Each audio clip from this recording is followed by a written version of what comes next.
You were going to read a text from your cousin on the Blazers. We're talking about the Blazers, and there's something I want to point to in regard to the Trailblazers, who won a game last night and improved with that win to 18-29. I mentioned this in the last segment. They're closer now to the play-in than the worst record in basketball. Yeah. Charlotte Hornets took the dive last night, played absolutely nobody. Congratulations, Charlotte. I'm jealous of you. What is that text from your cousin you were going to read? This is he's a Blazer diehard. He's one of those. He's been a bit of a nut over the years. One of those guys that gets excited about the seventh guy off the bench. You know, he's we need more Dwop Reith in our life. Jack Ramsey's P1 kind of guy. He texted me random Jack Ramsey's thoughts over the years. I'm like, I'll give you Sprague's number. I'm glad Sprague's gone now. This podcast's a lot better. This is where he's at now mentally, and I told him, you know what? They do that whole Matrix thing, red pill. Have you been red pilled or blue pilled or whatever?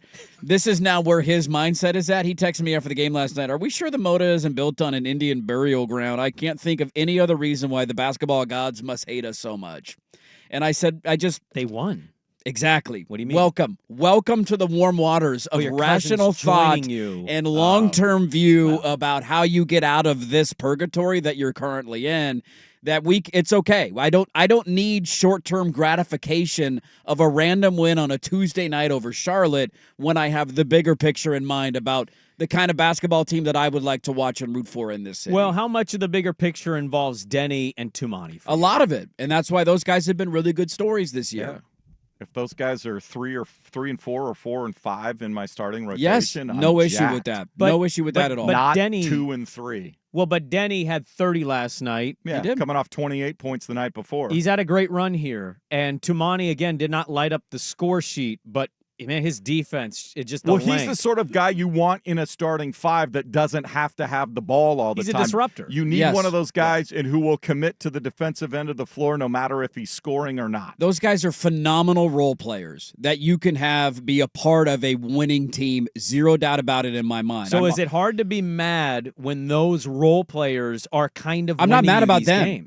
I'm not mad about them. I'm mad about DeAndre Ayton and Anthony Simons and Jeremy Grant. Yeah, they've won some of these games without Anthony Simons doing anything. Very true. I'm okay with playing young guys and winning.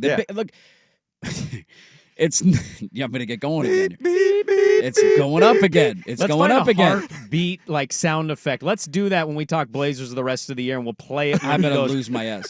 Wait a minute. So, one of the examples that has been used to me. Can you get your heart rate app out, please? Yeah, I can. I'll see what it is right now. I know it's racing currently. I'm very curious. One of the examples that was used to me when I've debated with people about Scoot Henderson and the role that you should give him and all that kind of stuff. That's right? rising star Scoot Henderson. Rising star Scoot Henderson. One of the examples that was used is looking at other bad organizations, and you can't do that to him. And one of the players I remember being mentioned was Cade Cunningham in Detroit.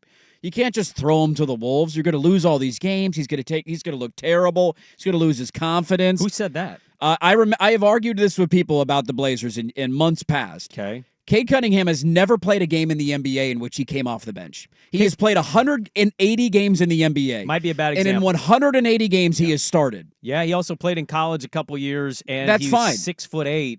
That's fine. Massive. He's a top 3 pick. He was the number 1 pick in the draft.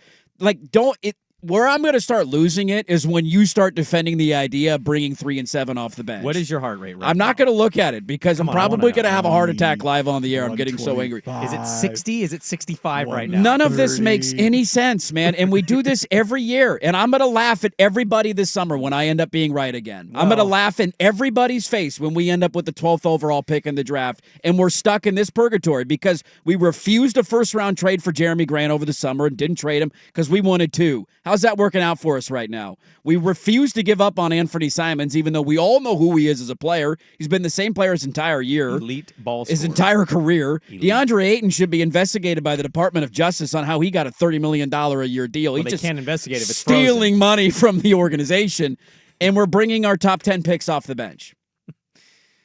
All right. What's your heart rate? Come on. I don't know if I can find the app. Oh, what do you mean? It says a heart on it. You just click the heart. I'm just curious. Hold on. It's measuring. Hold on. He's letting his heart calm down now. It's at 120. Deep breaths. 110. 99. No, it's still going. It says 77 currently is my beats per minute. You're kind of beating a little bit 77 is my 82. We just went to 82. Yeah, let's get that to a hundo. What are you doing? My look, heart rate's going 100. I'm just sitting down. Everybody with a rational mind knows that I'm right on this. You know that I'm right on this. What if you they know, get the first pick?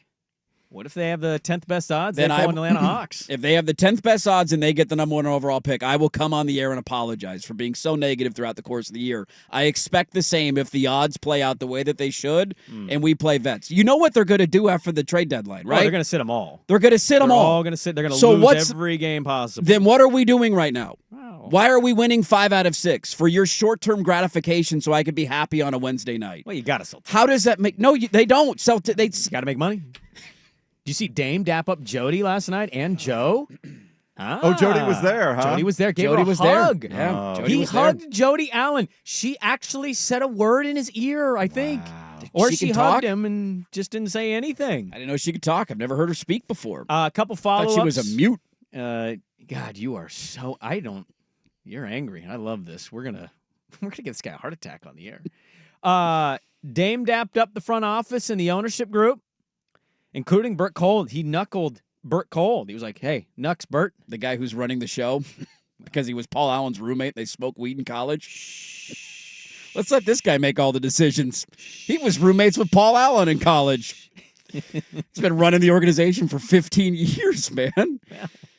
Because they were homies back in the day. Scoot. I mean, that's a pretty good life. If you could do that. I'm with not somebody, saying it's not a good It's a life. pretty good Doesn't life. mean he knows what the hell he's doing. If you could be a Bert Cold, you'd sign up to be a Bert Cold all day. Without a doubt, I would, and I would run it way better than he's running it. Scoot. I love that's a hot take. That is not a hot take. I mean, they've had some playoffs. I'd trade success. Anthony Simons for a washing machine right now, and we'd be better off. Well, you wouldn't beat the Bucks. And that'd be good. Clean jerseys, though. Scoot has been picked for the Rising Stars Challenge Skills Game, whatever the hell that is now. I don't know anymore. The NBA thing is dumb.